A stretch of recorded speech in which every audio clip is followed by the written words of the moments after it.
Well, and welcome back to this year's first episode of the Geek Centurions, in which we will be reviewing The Matrix Revolutions. It's Resurrections. Resurrections, I'm sorry. Yeah. Revolution was the last one, wasn't it? Yeah, Revolutions was the third one. This is the fourth one. Yeah, that's right. The long anticipated return of Keanu Reeves as Neo.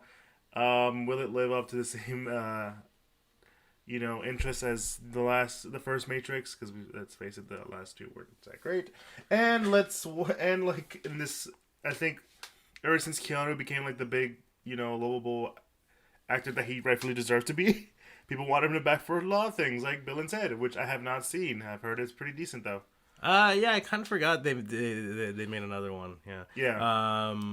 Yeah, no, Matrix Resurrections. This was certainly a movie. Yeah, so it's been a while since it's out, so we'll be doing spoiler. Yeah, we are gonna go into spoiler territory here. Yeah, So it's yeah. Can I just say, like, personally for me, I've always loved the first Matrix. I might say love is a strong word, but I really enjoyed the first Matrix. The second one and third one were really tough for me to watch because at the time there was so much going on. I'm like, I can't keep up. I'm literally falling asleep here. Yeah, like I think I'm kind of in the same boat. I do like the first Matrix. I remember like the second one is all right from my opinion, and Matrix Revolutions. I was just kind of like, it's all right, I guess. Mm-hmm. Like, and I feel like some of the fan response to this to Resurrections partially is like, oh my god, I can't believe you ruined the Matrix. And it's like, well, to be fair, let's be real here. The first one is the one that most people really remember. Mm-hmm. The second one, most people remember the fight in like the middle with the Thousand Agents myths. Yes, and how groundbreaking that looked for the time. Emphasis on for the time, because if you watch that now, did not age well. Did not age well. No. And then obviously no one cares about Matrix Revolutions. So yeah, Matrix Resurrections is it's a follow up, and you're sort of wondering how the hell are you gonna do this? How are we gonna make a sequel when in Revolutions Neo dies at the end? How is he back? What's the explanation here? Or is this like a reboot, or like is there another Neo, or whether kind of crazy, Is the fan theory that Zion was actually still inside the Matrix and it was a whole Matrix within a Matrix within a Matrix kind of thing, or what? Yeah, that one hurts my brain every time I hear it. Yeah, but as it turns out, it's neither of those. It's neither of those, because we start this movie Though off. I would love if it done the theory that Matrix and Terminator were in the same universe. That would be kind of funny. That would be awesome. It's just a random well, I guess to be fair, I don't know who owns the rights to the Terminator franchise, because Warner Brothers owns the rights to the Matrix movies. So it couldn't work. Yeah. But anyways, this movie starts off with a more or less a recreation of like one of the scenes from the first movie, which we will be getting a lot of that. Yeah, like we're not like we're just gonna be straightforward in a lot of this, because I have a lot of mixed opinions about this movie, and you starting it off with that pretty much makes a lot of sense. Like, yeah, it's just because there's a lot of callbacks to a lot of it. Yeah, and that's gonna be part of our discussion as we go on. But yeah, do you want to do the 1 minute thing right now, or you want to keep talking about? Oh, I mean, yeah, we can do the 1 minute thing. We can just throw it out the window and just start talking about what our thoughts on. Yeah. Let's just do the 1 minute thing and then just talk about all the interesting things that happen in this movie. Yes. All right, Joe, you start us off. Go for it, buddy. All right. So, Matrix Resurrections is probably the movie that, it probably is a movie that like is definitely really it delves deep into its own sort of meta, and it's somewhat of a commentary on just, I guess, the idea of like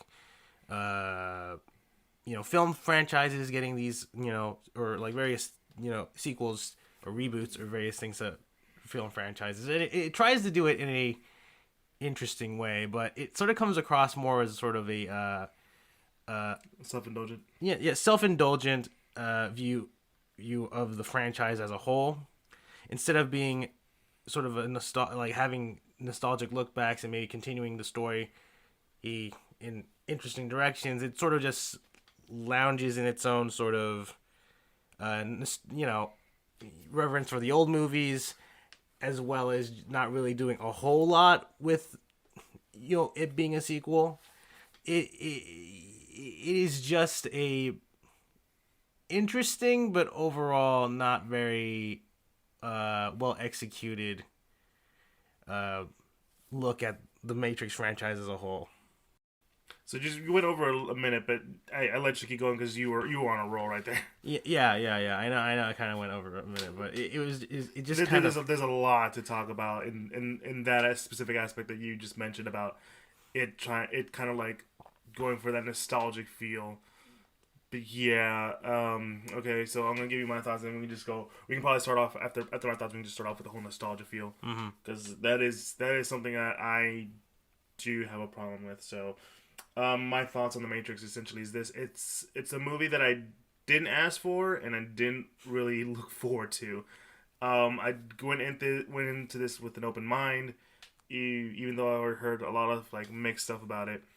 Um, it does things that I thought would be cool to do, but it feels as we said earlier, very self indulgent in a way where like, man, this could be really like thought provoking and wondering about like how your works kind of like, tend to be read by other people, but it just becomes sort of like a continuous thing that makes no sense. Like I would say that this movie encapsulates everything that is the Matrix, all the good and all of the bad, because there's a point where like it just kind of stopped being that and stopped being more of like, this is what you expect the Matrix to be. And yeah, that's really like my big issue with it. It's just that, like, man, there's like these really cool conversation pieces, but they go in a way that's like, okay, we stayed on this for too damn long, and I want to go on. I want to keep going. I don't care about how much thought process that you've done. No, explore that instead of just talking about it. But like, as I said, we're gonna talk about the nostalgia factor because that was your big issue with it. yeah, because they lean in hard on this being sort of a like kind of a continuation of the previous movies, but also just sort of like a look back at previous movies, because there are so many. Like I said, the opening scene is these two of our characters. Bugs, I believe, is her name. Yeah, like Bugs Bunny, Yeah, which and is already gonna be a problem I have. yeah, and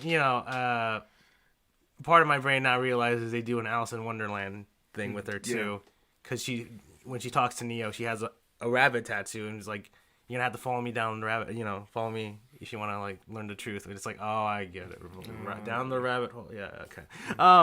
But Well. yeah, but it's basically them like in a sort of version of the Matrix, looking at Trinity. It's like a scene from the first movie, and it's sort of like it's Trinity being like beating up all these guards and stuff, and they're sort of just like, yeah, we've seen this before, like we know how this ends, right?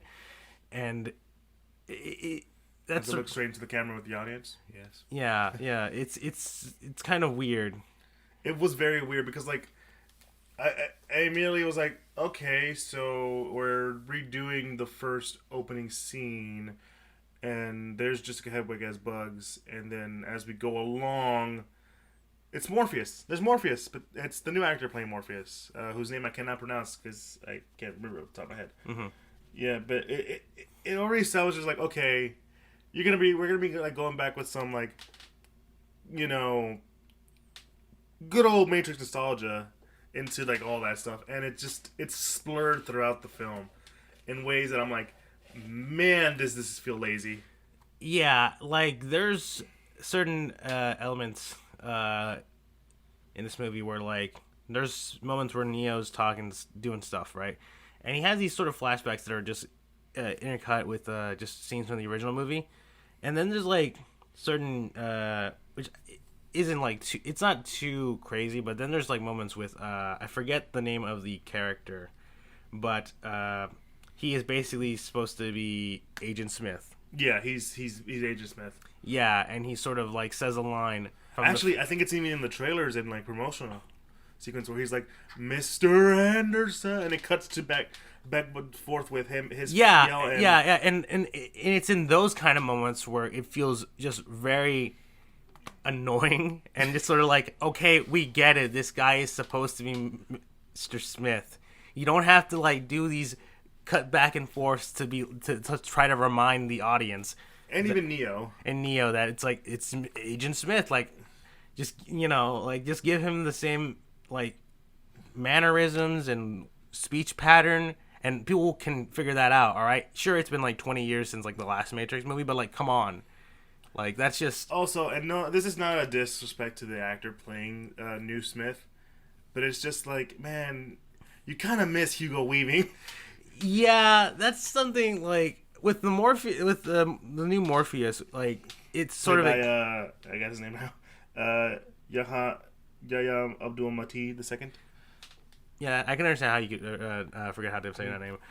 Yeah, like they sort of explain sort of the new Morpheus in that he's a computer program. Mm-hmm. He's like an AI essentially that Neo has made within his own Matrix or whatever. Yes. Right? Which I can, that's like neat, and that's him sort of like he's a new Morpheus trying to learn what old Morpheus is doing. So they're like, I'm fine with like that kind of like it's sort of like, oh, he's just trying to learn how Morpheus is acting. So he's kind of a little quirky, but he's trying to do his best. With the new Agent Smith, it's Agent Smith, but he just has a new face, but like he just doesn't feel right, Heck, there aside from like those moments, but like even the stuff with Trinity and Niobe, it's like we just keep cutting back and forth to seeing like scenes from the past 3 Matrix, and like a way that's like we get it. You don't need to sprinkle this out through the movie. Like just 1 or 2 moments is fine. We would understand it. Yeah, but it's so really distracting because especially with Trinity, because like don't get me wrong, I get that Trinity and Neo are like a thing and they're in love, but you have to show me every other time where they're holding each other for dear life or like that one little moment of touch. Like don't show me that. I should already know that. And even if you've never seen those Matrix movies, you don't need to solely rely on those like flashbacks. It's really distracting. Yeah, like it's pretty like it seems very sort of like they just pound it into your head like these certain moments when it's like clearly obvious for most people, like, oh, this is like, oh, okay, this is Trinity, this is whatever, we don't need to see this every single time. Like just one moment. Yeah. Like there's a moment early in the movie where Neo in the Matrix who meets up with her in the Matrix and they shake hands, and if you just flash back to the moment where they've touched hands from the past 3 Matrix, that's fine. That's all I need. I don't need any more of that. Also, don't need any more of that horrible dialogue.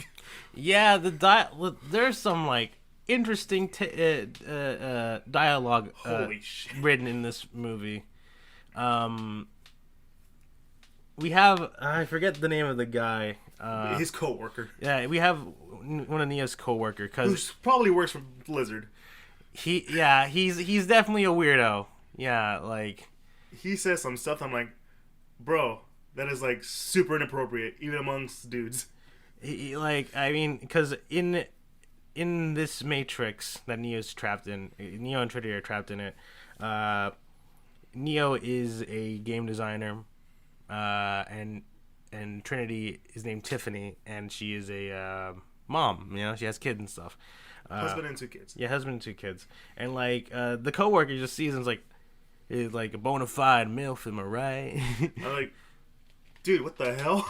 I don't know. He says some cringy ass dialogue. A part of me feels like he's supposed to be like this sort of representation of like like some segment of the Matrix fan base because there's moments where like it gets we'll get to that part. we'll get to that part, but like I don't know, he's just weird. Like he's like BT Dubs, and it's like, dude, Shut up. you're like 35. No one in your age demographic talks like that. You're talking like a fucking 12-year-old, and even then, I think a 12-year-old would think that's lame. Yeah, it's just very like I know people that would say it unironically.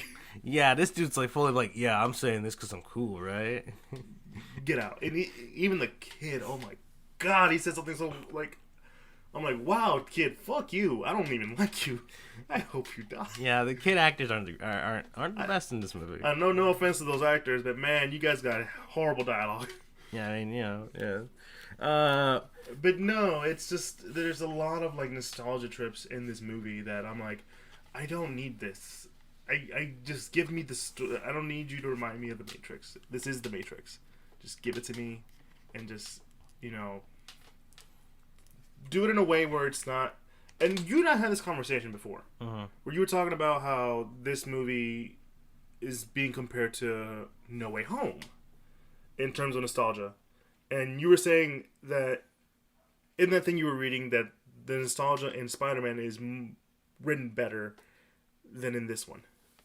Yeah, it was it was just something I saw on the internet of people talking about this sort of comparison, and yeah, like No Way Home when it uses like the very because We can spoil that movie.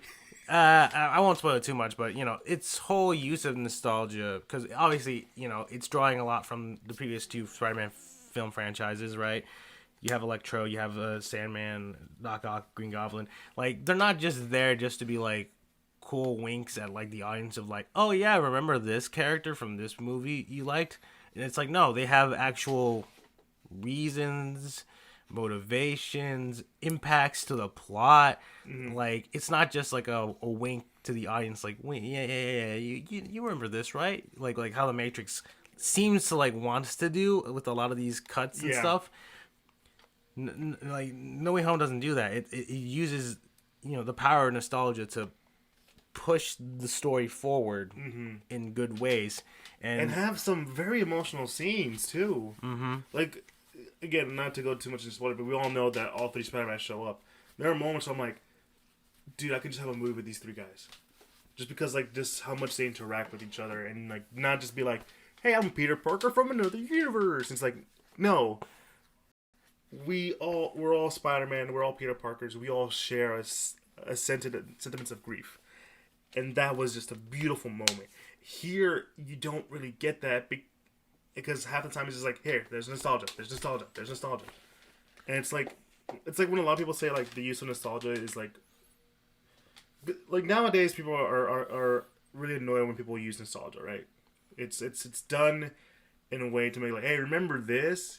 But No Way Home does it in a way that's like, not only elevates the story, but makes you, remember why you love those things so much. Yeah, like, and I think that's just sort of a problem with a lot of certain properties that try to do that. Like where like they get like a sequel or whatever from an old or a reboot or whatever, and they try to be like, remember that, but it's usually like the reboots or the sequels that don't rely on the nostalgia. They use it in subtle in good ways, like Creed, or just like a nice little reference. Yeah, like friggin' Creed. Creed, right? Like it's a sequel to the older Rocker movies, and it's basically Rocky 1. Yeah, it is basically Rocky 1. You could argue it's kind of a remake of the first Rocky, but it's not like one. It's not 1-to-1, and two, like it has a lot. It's a different story. It's a different story with Adonis and the relationship he has with Rocky and his father and all that stuff. Like it has its own voice. Yeah, it has similar beats, but it's its own thing, right? And I was also gonna mention the new Planet of the Apes movies. I was just gonna say that. Like they do, like there's hints and nods to like the older films, and like obviously like references like Charles Heston. Yes. and stuff. Like the first movie, and I remember that movie so well. And I'm a big fan of, you know this, I'm a big fan Yeah, of yeah, Planet of the yeah, Apes yeah, movies. yeah. I've seen all of them. Yeah. And like, there's moments of like, oh, the Statue of Liberty. He's building a little Lego set or whatever. Yeah. And like, they clearly make a nod of astronauts going to space and getting lost. I'm like, oh yeah, that's Charlton Heston's character right there. But it's its own little story about like how the apes sort of took over. And they give you such an emotional story with, you know, Caesar, who, if you know, again, like me, a big fan of the Apes fans, Caesar is also a character in the past in the old movies of the guy of the revolutionary leader of the apes, kind of like in this one. Yeah, and like it's it creates its own thing, and yeah, like the Matrix uses nostalgia is just very sort of just very like over the top, just straight like it gets Hey, remember this? it gets very close to where I feel like it gets super close to just them just looking at the camera and just trying to talk to the audience of like, remember that? Remember that, right? Yeah. You remember that, right? Yeah. Remember berries? Yeah, like remember the Matrix? Yeah, I remember the Matrix. Yeah, it's just very bizarre, and just to get off on a slight tangent, can we talk about Neil Patrick Harris's character in this? Oh yeah, no, go for it. Go for it. Because he's the my man is the living embodiment of all the like the stuff that people associate the Matrix with. Yeah, like he's like I'll say this right now. He is he starts off as the therapist for Neo because Neo is having like these dreams of like I've seen all these things and and he like walked off a building and saying that he could fly and he commits suicide or whatever. And it's like Thomas, right? Because he's still Mr. Anderson. You just gotta like focus on what you have to hear, focus on what you feel and stuff. And it turns out Neil Patrick's character's it's a program. Yeah, he's the main villain. He's the analyst. Yes. He took over after the old Matrix, and getting into spoilers, right? Like he's the reason why Neo and Trinity are still alive because he was like he basically had them resurrected, right? Like he had the machines resurrect both of them, and he sort of like created a new Matrix with them as like sort of the main, generation of power. Because in the Matrix, that's what the machines use, right? They put people in the Matrix and feed off of them to generate power, right? And he's sort of like, if I could keep you two together, but not two together, always distant and pining for one another, but too scared to like lose what you have, like that generates the most power, and he like there's a whole sequence where he has like this sort of like slow down effect. Oh god. And like I'm pretty sure what they did was like change the frame rate of like himself, like because he looks very stuttery.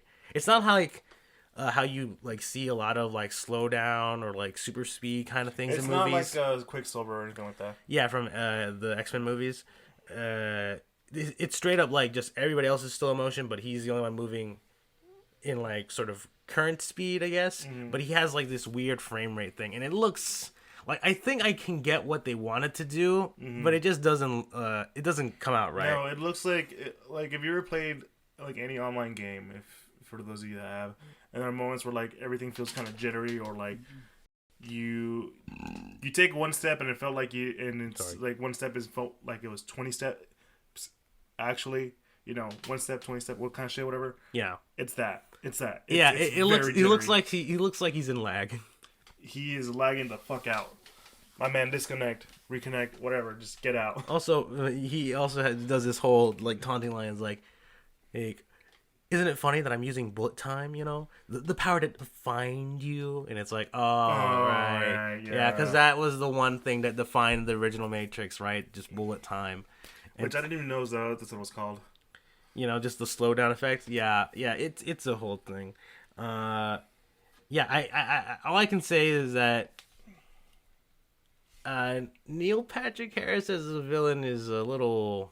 Not saying it can't work. It can't. Like, not saying it can't work. It doesn't work in this scenario. No. Like watching him, it being sort of the big bad guy in this movie reminded me of Pacific Rim 2, where Charlie Day turned out to be the villain. Where I'm just like, I can't picture Charlie Day being the bad guy. All I'm seeing on screen is just Charlie from It's Always Sunny in Philadelphia. Like, I can't like it's the same thing here. Like in this scenario, like I can't see Neil Patrick Harris being the bad guy here. He's just Barney Stinson. You know, he's just. I'm just waiting for him to just drop a fucking. It's gonna be legend. Wait for it, Derry. Yeah, no, and he's a great actor. Like, yeah, don't get me wrong. Yeah, he's a great actor. Yeah, I'm pretty sure he can like be a terrifying force or whatever, a villain. But the thing is, they made him too quirky. Yeah, they definitely made him very quirky. He's like, oh yeah, I mean, in your head, you know. Oh, look at this, you know. It's just, yeah. Yeah, no. Well, and that kind of, and this like little tangent kind of brings me to another thing that I had an issue with, like, and we both mentioned this. It feels very self-indulgent. Yeah, like not just with the like the nostalgia, but it's like him being like, I'm using what defined you, bullet time. And like, oh my god, yes, I know. Because even earlier in the movie, there's a moment where, like, you know, again, Neo Anderson, he is like a game designer. My man won the Game Award, and I mean the Game Award, like the thing we just talked about like a couple weeks ago. About he literally has a Game Award in his hands, and I'm like, is Jeff Keighley around? Yeah, which I guess makes that whole one scene they showed at the Game Awards and revealing of that Unreal Engine 5 tech demo with the Matrix involved makes a lot more sense in retrospect. Yeah. But yeah, I do find Is it scene breaking? Yes. Yeah, it's kind of immersion breaking where it's like, hey, wait a minute. Because it says like 1999. So it's like, wait, you mean to tell me in the world of the Matrix, the Game Awards were a thing in the 90s? Or at least... Bullshit, sir. Yeah, like when they really started in like the mid 2000s or whatever. Like, I don't know. My brain is just like thinking like, is Jeff Keighley in the Matrix right now? Is he stuck in one of those pods? Man has to get out, right? He has some world premieres to announce. Man's gotta talk about Elder Scroll. What's the game of time? Elden Ring. Elden Ring. But I mean, yeah, he probably will talk about Elder Scroll 6 one of these days. But yeah, like, my man needs to talk about these world premieres. He's gotta talk about Last of Us 2, winning game of the year, and what game? What was the last Game of the Year award? Wasn't it It Takes Two. It Takes Two. He's gotta talk about It Takes Two. Is my man the guy who says "fuck the Oscars" in here too? Yes, it adds a whole lot of questions. Granted, I feel like if people who aren't gamers and know about the Game Awards probably wouldn't know that. Yeah, they probably would be like, well, that's interesting, I guess. That's a cool looking award. Is that an actual award thing? Yes, it is, people. Yeah, it's just weird. But they get to the point, you know, he's a game designer, and, you know, their company is like, we want a new Matrix game. Because in this world, Neo, the Matrix... Is a game in the Matrix. Yeah. So, you know, they're like, we need to make a new Matrix. Warner 4. Brothers wants us to make a new Matrix. Yep. Really weird name drop. Yep. You're like, yep. Yeah. Mm-hmm. Yeah, and it's not subtle at all. Not subtle. And they had this whole, like, developer meeting where they're sort of just throwing out ideas and being like, what made the Matrix so great? And some people are like, oh, it's all the philosophical questions. It made you go, what the F? WTF, bro? And it's like, no, man, it was all about the action, the bullet time. Yeah, this is where the Neo's coworker comes in and he's like, a really annoying one. The really annoying one. He just straight up just says, bullet time. Bullet time. We need a new bullet time. We need something that makes bullet time look like the old stuff. And I'm just like, shut the fuck up. And yeah, and this whole sequence is literally just feels like the Wachowskis sort of just like sort of like analyzing like what made the Matrix so revolutionary at the time. Yeah, and there's not saying the stuff that they're talking about isn't what made like that movie so impactful, but it doesn't come off as like something to be questioned, you know? Yeah, it seems more like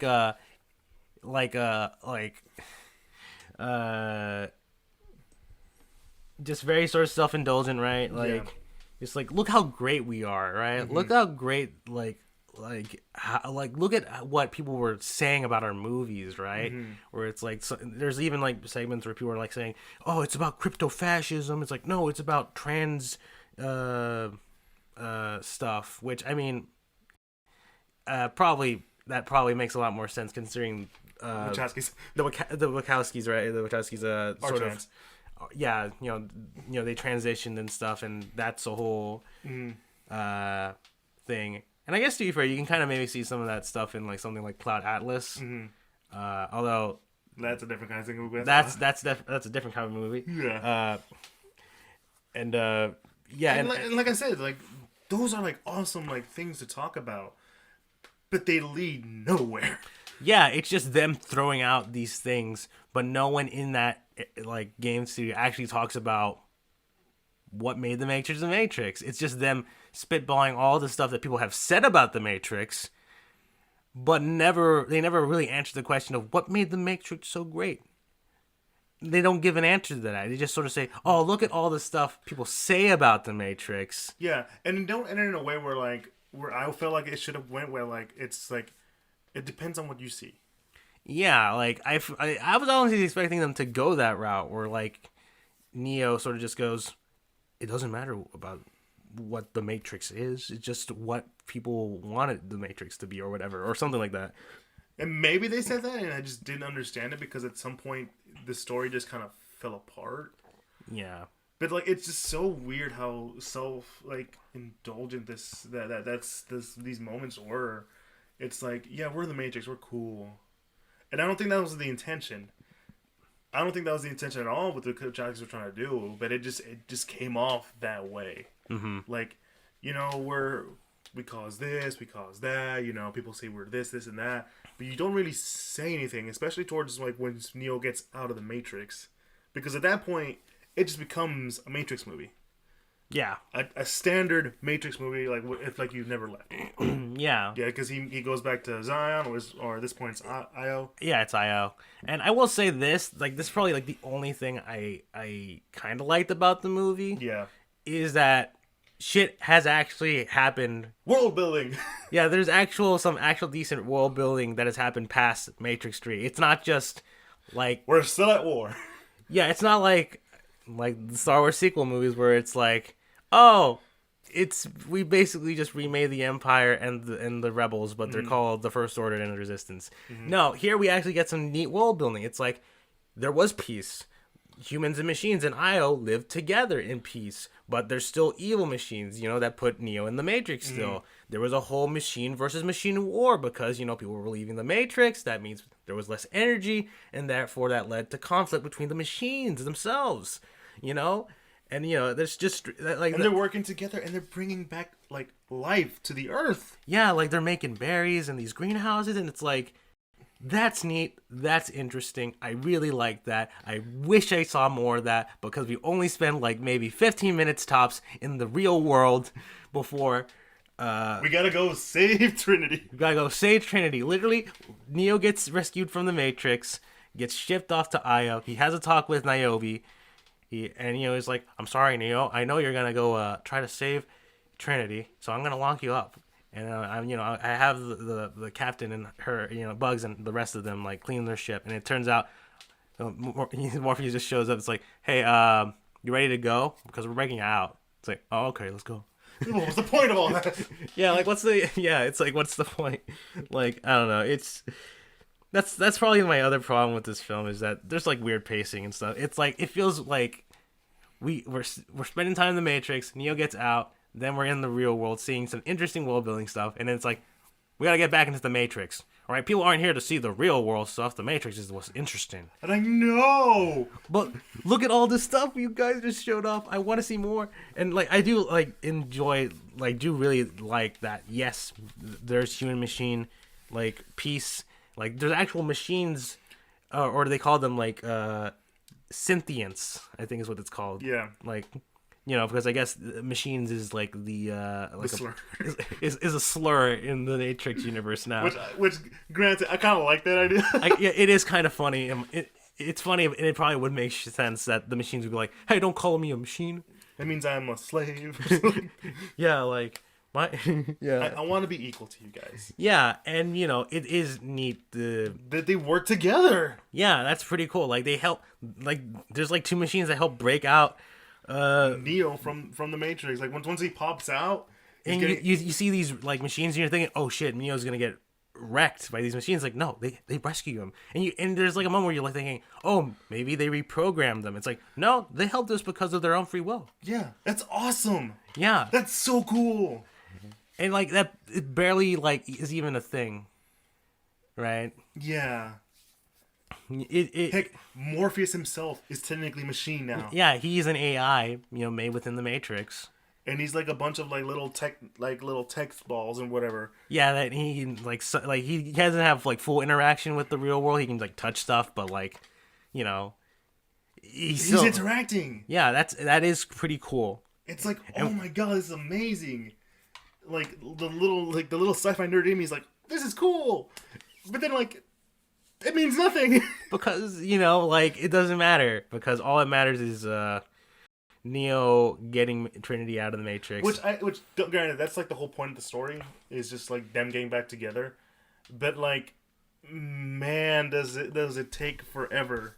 Mm-hmm. Like this movie feels too damn long.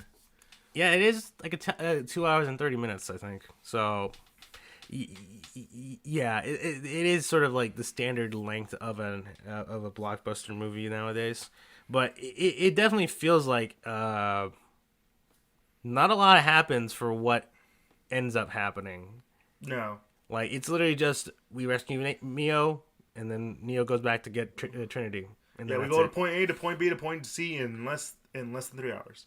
Yeah, and I get that like in the first Matrix movie they didn't show a whole lot of like of the human world, but like the real world, but that stuff is like established in the second and third movies. We see a lot more of that stuff and how interesting that world is, and I just kind of hope that like we were legit gonna get maybe more of that, Yeah. but yeah, But it's more like, no, there's peace. Except for a couple of those assholes over there. yeah, and I mean it makes sense in that sort of scale, right? Because Yeah. I mean the analyst himself is like. Like you generate so much power, I'm like, there's no way I'm gonna let you guys escape, right? Mm-hmm. But I don't know. I just would like to see more, like, of like just. I guess it's partial. Maybe like it's just because of like the filming circumstances. Because I know that they did have to delay a little bit of the. They started filming, but then current world events happened, and they had to stop for a little bit. So maybe they might have like planned to show more of Io in this human city, but probably circumstances maybe caused them not to, or like cut scenes out for that. But still, it does feel kind of small, like It does. for how big the city looks when they get there. We only like spend like maybe 15 minutes there and only seeing like maybe a couple of shots or different areas. But yeah, it's sadly disappointing, and like, I don't know, man. It for a Matrix movie. Like I've said, I enjoy the Matrix movies, but this one felt very like, man, we're getting it done because they want it, and we're like talking shit to them, like subtextually. But I'm like, yeah, but none of that stuff that you were talking shit about made any sense. Because like. In the movie, they say like, Warner Bros. Wants us to make another Matrix. Get on to talk about that, and it's just like this weird like meta commentary about it, like we talked about earlier. Yeah, and like you kind of feel like this is them like, kind of shitting on that whole idea, or shitting on like them being made to make another Matrix when maybe they don't want to, but you kind of don't get anything out of it. Yeah, I get what you mean. Like, it feels like they're sort of just like. Granted, that could be a reading. Yeah, it could just be a reading, but I do understand. Like, there is that feeling of like, oh, you want us to make another Matrix movie? Like, all right, get like the studio heads or whatever, these writers or whatever. Let's talk about what made the Matrix so cool, and let's see if we can like, build off of that, and like it leads to nowhere. Mm-hmm. And it's like, wow, man, it's weird because like I haven't played the game, but there's like a lot. There's like some meta commentary in the game. It's like I think it ends with like, like someone told me that with the game ends and it comes out with like Keanu Reeves being like like the game looks so real. Who knows if this was reality or or fake or game or that kind of stuff. And I'm like, man, that'd have been so cool to at least do, but you really didn't do any of that. Yeah, yeah. Like, I mean, that'd be more. I feel like that would be more interesting if it was like a VR experience instead of just an Unreal Engine 5 tech demo. Because if there was like a VR component, then yeah, you could like make that would be kind of a neat comment or like sort of like a note that to leave the audience with. Like, you just experienced a VR experience so realistic. Was it even really? Could it have been actually reality? Kind of thing. And I don't know, maybe a part of me feels like they rely too much on the whole Matrix idea, right? Because I'm pretty sure the Matrix wasn't the first to explore the philosophical idea of are we living in a simulation kind of thing. No, but it's probably the most popular one. It's definitely the most popular one because it feels like it's visualized very well, right? We're like in a computer program or something like that. And as much as there's like a lot of talks of like, is it all fated or do we make our own destiny kind of thing that this movie sometimes has, it doesn't really answer that question. No, it doesn't. But yeah, I don't know. Anything else you want to talk about? I don't really. I mean, unless you want to talk about like the way it's shot, because I think it's fine. Yeah, like I have heard some people like say like the fight Choreography is worse than the first movie, and I think that's just because there's less wire fu in this movie. Yeah, and I think sometimes it's kind of edited a little weird. There are, I wouldn't say like the shots of like dudes punching each other and then like there's like a slow-mo effect is bad because I mean I'm pretty sure that just happened all the time in the older Matrix movies and they were just redoing that. Yeah. But there are certain like shots where it's sort of just you can't really see some of the action just because of just how it's like looks. Yeah. I think that's sort of what people really mean because I think some of the the choreography is just fine. It's just the way it's like put together. Yeah. I think all the actors are doing a good job. Yeah, I mean, with besides certain people and their characters, Just not living up to those characters. Yeah, like a lot of people, Keanu Reeves, good as Neo. Everybody sort of. Carrie-Anne Moss gets Trinity. Yeah, It's like she never left the role. yeah, like everyone feels, well casted. Everybody does do their job Adequately. Yeah. But it's just the story did not serve them well. Yeah, because like I aside from that, I really have nothing else to like bring up or say. It's just that, man, this. I know a lot of people were hyped for this movie. It's like Matrix, hell yeah, and you and me were like, yeah, but the last two were kind of shit. I mean, yeah, like I feel like that's sort of like the weird disconnect in my brain where it's like I feel like most people like remember liking the first Matrix movie More than everything else. Yeah, and that's the only thing they remember, and they remember like the good bits from the other movies, but they don't remember a lot of the other stuff. But yeah, I don't know. I was always of the opinion like I mean I feel like if they were to make a new Matrix movie, it's either gonna be a freaking reboot, or it was gonna be like a sequel that sort of like focused on how the world is now. Yeah, like after Neo and stuff, like an actual like true to form sequel that like pushes like the story forward, and it kind of wasn't that. But, and I mean, there's elements of like, yeah, the world has changed since Neo has died and stuff and come back, but I don't know. That's like, yeah, that's sort of just my thing with it. I mean, like for me, it's just like I didn't really, like I said, I didn't really ask for this.